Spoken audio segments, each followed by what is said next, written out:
सभी को नमस्कार। कैरियर फर्स्ट चैनल पर आप सबका स्वागत है। डिक्टेशन लिखने के लिए तैयार रहें। यस,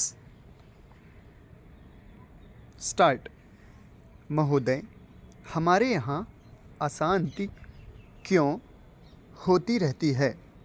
इसलिए नहीं कि पुलिस वालों की संख्या बहुत कम है। अशांति इसलिए होती रहती है कि समाज में ऊंच नीच है और लोग अनुभव करते हैं कि उन्हें न्याय नहीं मिल रहा है।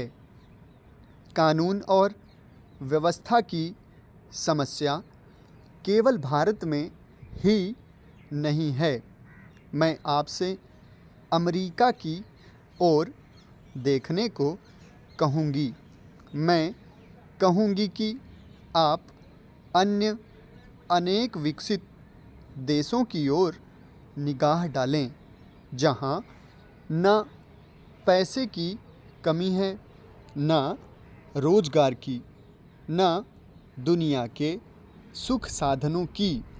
मैं आपको विश्वास दिला सकती हूँ कि एक अकेली स्त्री जितने सुरक्षित भाव से कोलकाता या दिल्ली की सड़कों से गुजर जाती है, उतनी उन देशों के अनेक शहरों से नहीं गुजर सकती।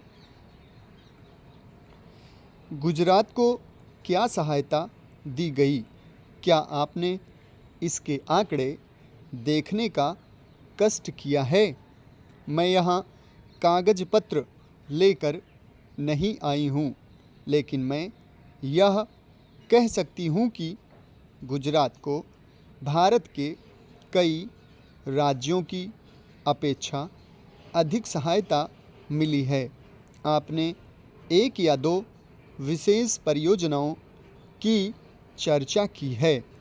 प्रत्येक परियोजना पर उसकी आवश्यकता के अनुसार विचार किया जाएगा और आवश्यकता का यह अभिप्राय नहीं है कि अमुक फर्म या व्यवसाय गृह को क्या मिलता है।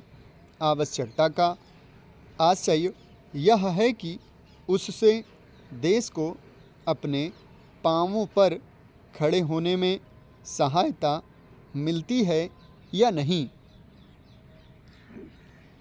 हमें उर्वरकों की आवश्यकता है। हमें उन्हें प्राप्त करने के लिए सभी संभव उपाय कर रहे हैं, लेकिन हम विदेशी कंपनियों के हाथ बिककर उर्वरक नहीं पाना चाहते और जब तक मैं सत्तारूढ़ हूँ, मैं ऐसा नहीं होने दूंगी, चाहे कैसा भी दबाव क्यों ना पड़े। अगर आप चीखना चाहते हैं तो विश्वास रखिए, आप मुझसे ज़्यादा ज़ोर से नहीं चीख सकते। इसका मुझे आपसे कहीं ज़्यादा अनुभव है। प्रत्येक मामले को तब तय किया जाएगा जब वह विचार के लिए उठाया जाएगा।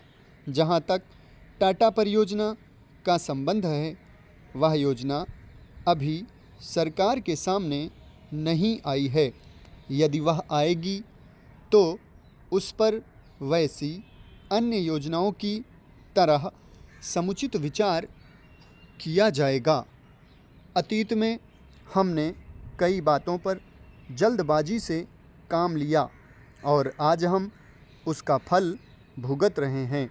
आप महानुभावों को इस पर लिखी गई अनेक पुस्तकों के नाम बता सकती हूँ, जिनके लेखक ना तो भारतीय हैं और न ही आदर्शवादी।